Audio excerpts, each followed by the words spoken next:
Dan kami akan mengajak Anda untuk melihat bagaimana kondisi terkini di jalur Cikampek Utama dan juga jalur Gentong. Dan pemirsa, kalau Anda bisa melihat di sebelah kiri layar Anda merupakan gambar terkini dari gerbang tol Cikampek Utama yang memang sudah terlihat bagaimana antrian mobil yang ingin melewati gerbang tol sudah semakin padat merayap. Sementara itu di sebelah kanan layar kaca Anda kita bisa saksikan bagaimana jalur Gentong Tasikmalaya yang memang kedua jalur ini digunakan oleh para pemudik untuk melakukan mudik ataupun arus balik.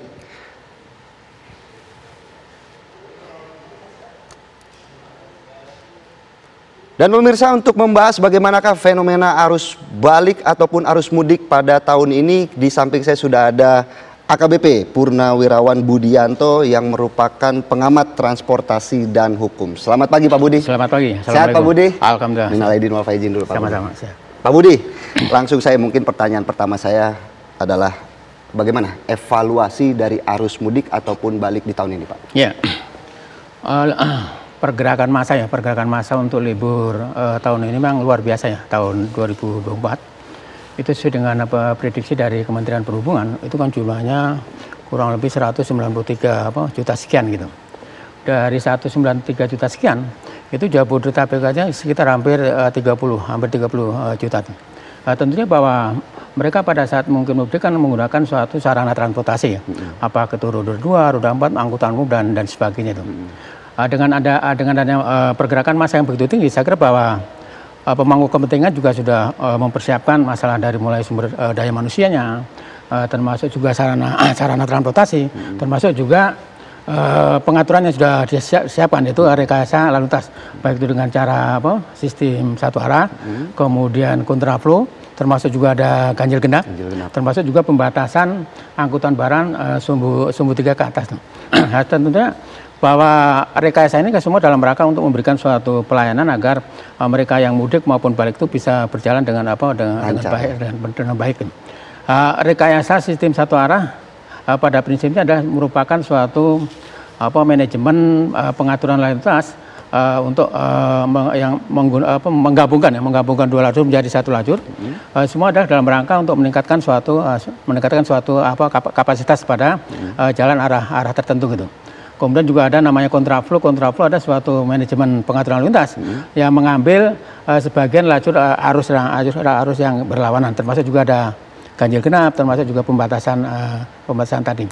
Dari beberapa skema yang mungkin sudah dilakukan oleh pihak pemangku kepentingan yang bertanggung jawab di bidang lalu lintas dan angkutan jalan, itu kalau saya menilai itu dari pengalaman saya secara empiris, memang yang paling rawan adalah kontraflow. Kenapa? Karena bahwa kontraflow apa yang saya sampaikan tadi adalah manajemen pengaturan lalu lintas yang mengambil sebagian daripada lajur yang berlawanan, sehingga pada saat mungkin masa yang akan mengarah ke arah tertentu dari arah yang berlawanan juga ada kendaraan yang melewati juga, sehingga pada saat mungkin pengguna jalan yang akan masuk kontraflow itu pastikan pertama adalah masalah stamina gitu. Kemudian kedua adalah kelaikan daripada kelaikan kendaraan, termasuk juga harus hati-hati, termasuk waspada. Kecepatan juga jangan terlalu tinggi ya, mungkin maksimal bisa 60, walaupun di dalam tol sudah diatur bahwa kecepatan minimal 60, maksimal 80 atau 100 itu. Bagaimana seandainya mungkin pada saat kita sudah masuk di jalur kontraflow, kemudian terjadi mobil mungkin dalam keadaan darurat dan sebagainya, gitu, jangan sekali-kali mengambil lajur kanan. Karena apa? Pada saat mengambil lajur kanan itu dari arah yang berlawanan itu ada kendaraan. Dan sehingga, itu yang kemudian menyebabkan kecelakaan kemarin. Iya, sehingga sangat berisiko sekali. Seandainya mungkin kendaraan mengalami trouble, silakan berhenti menepi sebelah kiri gitu. Kemudian nyalakan lampu hazard atau tanda isyarat lampu berbahaya gitu. Kemudian pasang segitiga pengamanan 50 meter dari kendaraan tersebut. Kemudian secepat mungkin menghubungi petugas untuk minta bantuan pengamanan, termasuk juga mungkin untuk derek dan sebagainya. Baik Pak Budi, semakin menarik Pak. Nanti juga saya ingin bertanya bagaimana kemudian apakah bentuk sosialisasi apabila kendaraan yang dalam kondisi darurat itu harus kemana berhentinya ketika diberlakukan kontraflow begitu ya Pak Budi ya. Tapi pemirsa, sebelum kita membahas itu, kami akan jeda terlebih dahulu. Breaking News TV One akan kembali sesaat lagi. Terima kasih Anda masih menyaksikan Breaking News TV One, dan kita akan melanjutkan perbincangan kita dengan AKBP Purnawirawan Budianto selaku pengamat transportasi dan hukum. Pak Budi, menyambung pembicaraan kita tadi soal kontraflow, kemudian bagaimana apakah selama ini memang sudah ada sosialisasi, ada pemberitahuan kepada masyarakat terkait kendaraan darurat ataupun yang harus berhenti, itu kemana Pak menepinya Pak? Ya.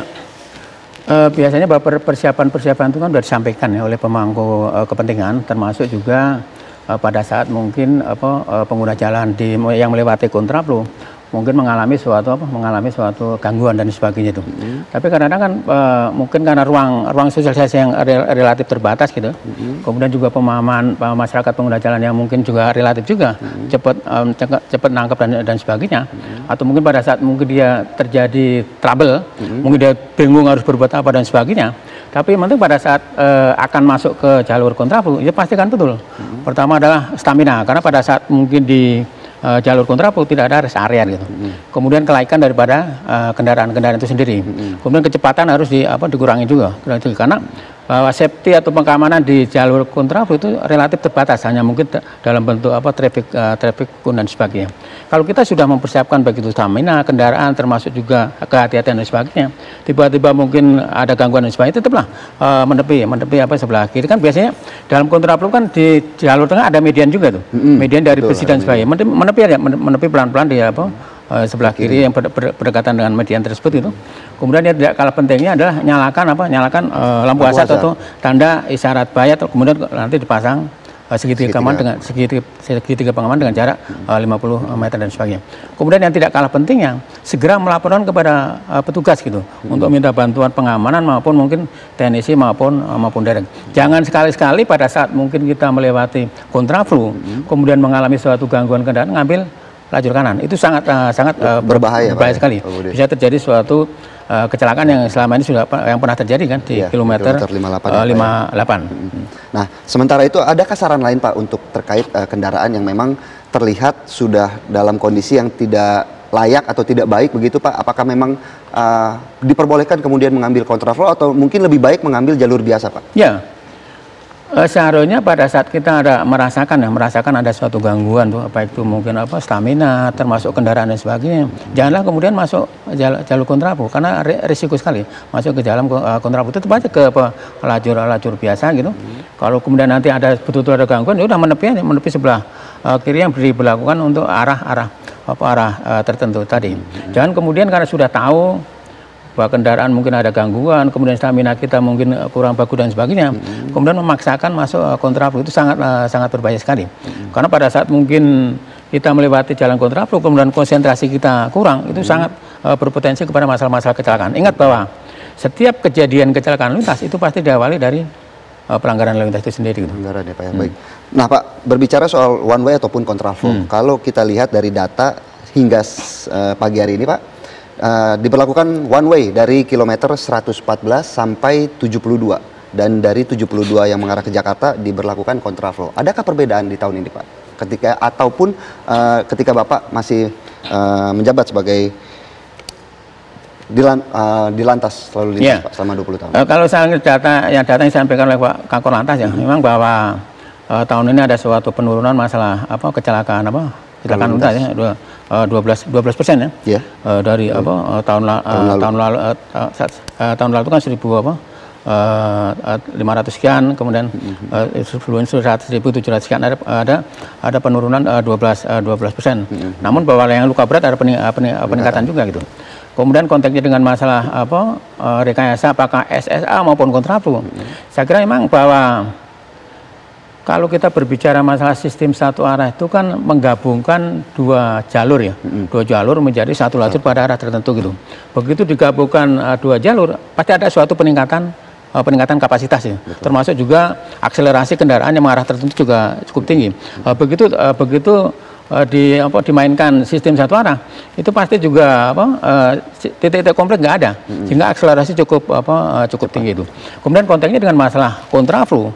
Kontraflow sebenarnya ada bagusnya juga untuk memberikan suatu rasa keadilan, karena masih memberikan suatu kesempatan kepada arus yang dari arus berlawanan. Tapi bahwa kontraflow memang ada suatu titik kerawanan yang cukup tinggi kalau kita mungkin tidak hati-hati, sehingga saya mengimbau kepada masyarakat yang akan masuk kontraflow, pastikan betul stamina, kelaikan kendaraan, kemudian juga cepat hati-hati. Pada saat kendaraan mengalami suatu trouble, jangan sekali-sekali mengambil lajur sebelah kanan, karena arah yang berlawanan itu ada yang mengalir gitu. Nah, kalau dari pengamatan Pak Budi sendiri Pak, melihat arus mudik ataupun arus balik yang sekarang sedang terjadi Pak, bagaimana kesiapan dari polisi untuk mengantisipasi kemacetan pada tahun ini Pak? Ya, saya kira bahwa setiap libur mudik itu di kepolisian itu ada namanya operasi ketupat gitu. Biasanya itu melibatkan seluruh fungsi, termasuk juga lintas sektoral juga. Biasanya dalam pelaksanaan operasi ketupat juga ada membangun pos-pos itu, pos baik itu pos pantau maupun pos untuk memberikan suatu pelayanan. Pemangku kepentingan juga sudah mempersiapkan sudah cukup lama ya, sehingga dia sudah mempersiapkan masalah SDM-nya, kemudian juga sudah mempersiapkan masalah sarana transportasi, termasuk juga menggulirkan masalah program mudik gratis, termasuk juga sudah mempersiapkan juga cara pengaturan, baik itu dengan pengaturan atau traffic engineering atau rekayasa itu, baik itu dengan sistem satu arah, kemudian kontraflow, ganjil genap, termasuk juga pembatasan angkutan barang sumbu ketiga, sumbu ke atas dan sebagainya. Pak Budi, memang selain dari kendaraan yang menjadi salah satu PR tingginya tingkat kecelakaan di tol adalah pengemudi juga Pak, supir Pak. Bagaimana Pak melihat fenomena itu Pak? Ya, kalau di dalam Undang-Undang Lalu Lintas dan Angkutan Jalan kan sudah diatur dong tentang tata cara berlintas yang benar gitu. Bahwa setiap orang yang mengemudikan kendaraan bermotor harus berlaku wajar dan penuh konsentrasi. Penuh konsentrasi ini tidak boleh kemudian karena sakit, karena lelah, capek dan sebagainya, kemudian menggunakan HP, nonton video, termasuk terpengaruh alkohol, narkotika dan sebagainya, tidak boleh. Itu merupakan suatu pelanggaran. Karena pada saat kita mengemudikan kendaraan bermotor, faktor konsentrasi itu sangat penting sekali itu. Kemudian kalau kita merasa lelah, capek dan sebagainya, jangan dipaksakan istirahat menggunakan tempat-tempat rest area gitu.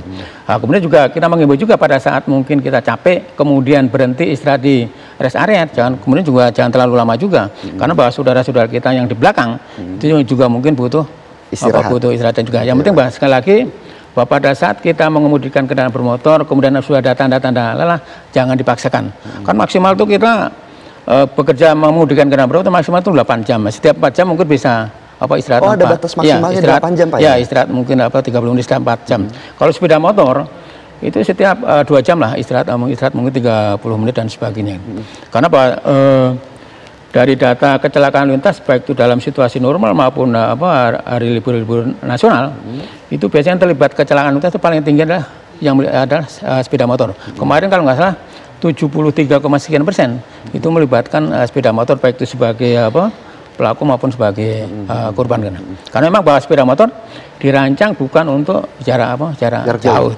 Mereka kadang memaksakan diri untuk target waktu, target jarak dan sebagainya, sehingga bisa berpotensi kepada masalah-masalah kecelakaan. Pak, terakhir Pak Budi, mungkin bagaimana kemudian saran dari Pak Budi kepada pemudik ataupun arus balik ini Pak pada tahun ini, yang mana bisa diterima oleh para pemudik yang sedang melakukan arus balik agar bisa sampai ke tempat tujuan dengan selamat, seperti apa Pak? Ya, ingat bahwa pada saat kita beraktivitas di jalan, apakah itu jalan kaki atau menggunakan sarana transportasi dan sebagainya, bisa berisiko kepada masalah-masalah kecelakaan lintas apabila kita mungkin tidak hati-hati gini, tidak fokus, kemudian tidak paham, tidak menjalankan masalah tata cara berlintas yang benar, itu semua bisa berpotensi kepada masalah-masalah kecelakaan. Pastikan betul masalah stamina kita, kemudian pastikan juga masalah kelaikan daripada kendaraan kita itu, kemudian patuhi rambu-rambu termasuk petunjuk dari petugas. Insya Allah kita akan selamat sampai dari mulai start sampai tujuan yang kita capai. Baik, terima kasih banyak Bapak AKBP Purnawirawan Budianto selaku pengamat transportasi dan hukum atas saran evaluasinya di arus mudik ataupun arus balik tahun ini, Pak Budi. Selamat pagi Pak Budi. Selamat pagi, assalamualaikum.